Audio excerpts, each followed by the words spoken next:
कृष्णा कुमारी विवाद में शामिल था ये?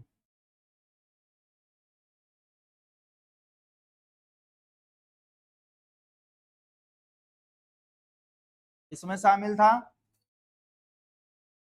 कृष्णा कुमारी विवाद में शामिल था, जिसके अंतर्गत मैंने कहा था मेवाड़ के भीम सिंह की पुत्री थी कृष्णा कुमारी, जिसका विवाह पहले जोधपुर तय किया जाता है, लेकिन वो मर जाता है।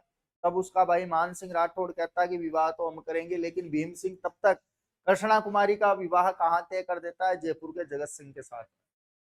तो मान सिंह और जगत सिंह के बीच में युद्ध लड़ा जाता है, गिंगोली का युद्ध, जिसके अंतर्गत जो टोंक का अमीर खां पिंडारी था वो संयोग करता है, लेकिन अमीर खां पिंडारी देखता है कि जब भी युद्ध होता है मेरे को पकड़ ले जाता है।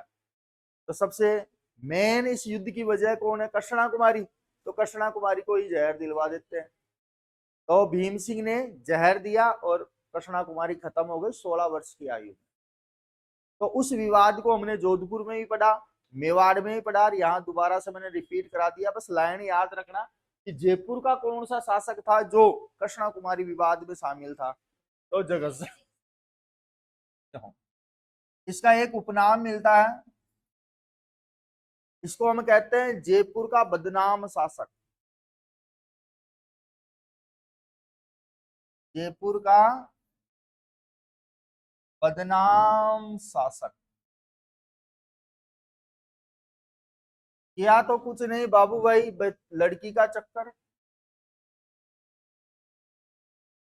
लेकिन लड़की भी कौन? वेश्या, जिसका नाम था रसकपुर।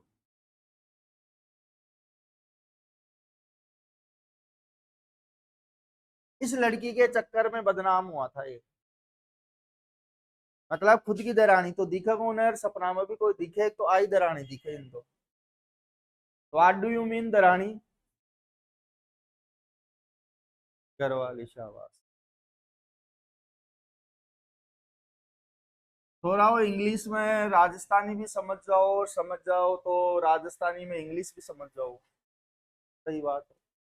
देखो, जगत सिंह इस वजह से तो फेमस रहा ही, इस वजह से भी फेमस रहा, लेकिन एक कारण और रहा कि जब राजस्थान में 1818 ईस्वी के अंतर्गत सहायक संधियां की जा रही थी, तब जयपुर की तरफ से सहायक संधि इसी ने की। ध्यान रखना, 1818 ईस्वी में ईस्ट इंडिया कंपनी से क्या कर ली? संधि कर ली।